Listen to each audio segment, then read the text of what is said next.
nama saya Siti Wardina, kelas KAP B dan kelompok reksadana.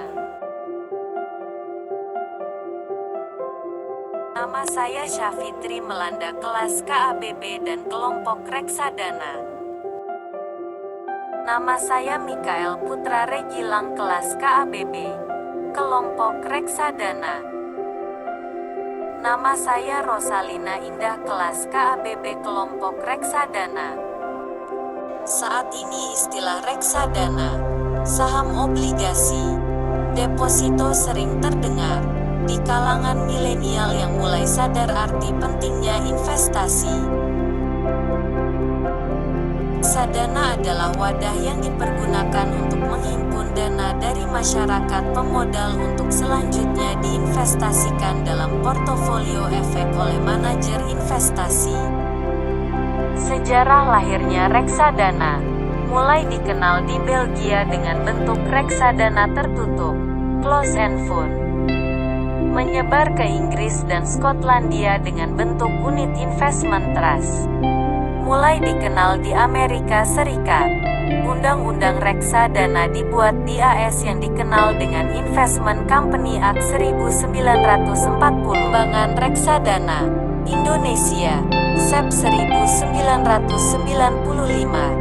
PT BDNI Reksadana menerbitkan reksadana tertutup dengan saham berjumlah 600 juta dengan nilai total sebesar Rp300 miliar.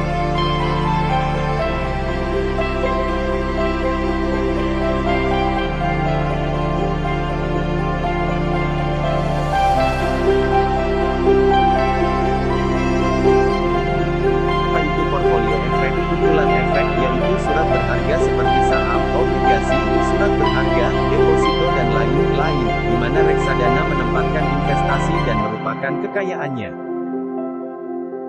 Profil risiko reksadana adalah gambaran tingkat risiko yang investor sanggup menanggung dalam berinvestasi di reksadana.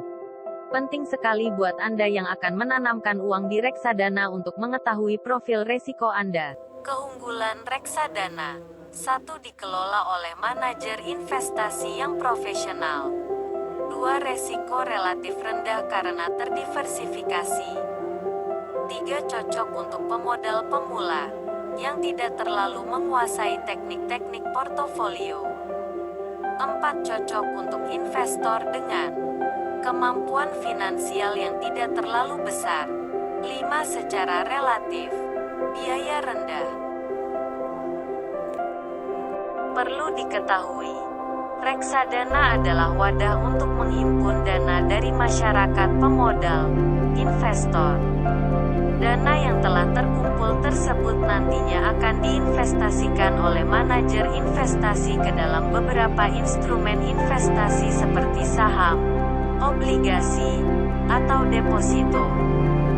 Reksadana juga diartikan sebagai salah satu alternatif investasi bagi masyarakat pemodal, khususnya pemodal kecil dan pemodal yang tidak memiliki banyak waktu dan keahlian untuk menghitung risiko atas investasi mereka.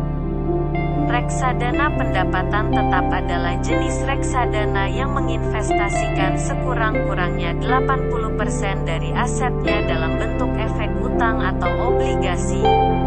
Obligasi atau surat utang ini bisa yang diterbitkan oleh perusahaan, korporasi, maupun obligasi pemerintah. Tujuannya untuk menghasilkan tingkat pengembalian yang stabil.